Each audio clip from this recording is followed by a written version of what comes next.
Hello, Dr. Rosenthal here, and we're going to show a short video of parts of a cervical vertebra and discuss some of the features.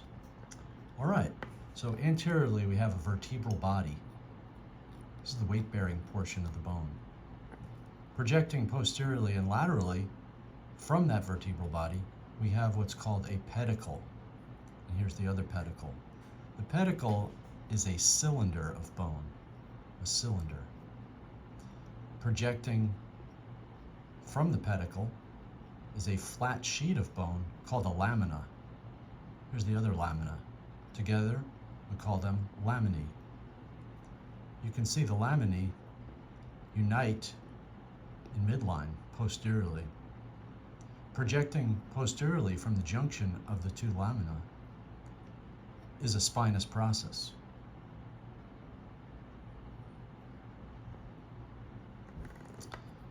Projecting laterally from the junction of the pedicle and the lamina is the transverse process. This whole structure here is the transverse process. Now we'll talk about some of the unique features of cervical vertebra. So when we look at the vertebra from the superior direction, we can see it has a very large vertebral foramen. A foramen is an opening in a bone. It's triangular, and the reason it's so large is to provide space for the cervical enlargement of the spinal cord. Let's turn it around this way. The spinous process is unique in that vertebrae C3 through 5 or 6 have a bifid or bifid spinous process with two tips on the end. The transverse process is also unique in the cervical vertebral column. We can see one major feature right here, a transverse foramen on each side.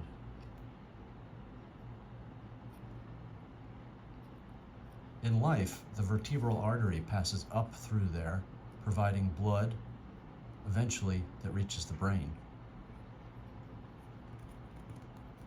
When we turn it laterally, we can see this transverse process has a trough. And this region is where the spinal nerve will pass. There are also small little bumps called tubercles, an anterior and posterior tubercle, which provide attachments for muscles in the neck. The vertebral body has a few interesting features. It's relatively small, and it has a concave superior surface, and laterally that surface concavity is enhanced by this superior projection called the uncus, or uncinate process. Uncus means hook or claw. You can see that sort of resembles that right there. This projection will make contact with the cervical vertebra above and form what are referred to as oncovertebral joints. Those are only found in the cervical spine or in cervical vertebrae. When we look at it laterally, we can see a superior and inferior articular process, each with an articular facet. Those facets will articulate with the adjacent vertebrae and form zygoapophyseal joints, or the facet joints of the cervical vertebrae. The direction of these facets is important to realize. In the cervical spine, the superior articular facets are facing posteriorly and superiorly.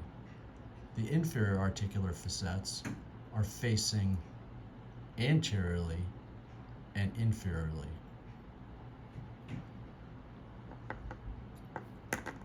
All right, those are the main features of the cervical vertebra.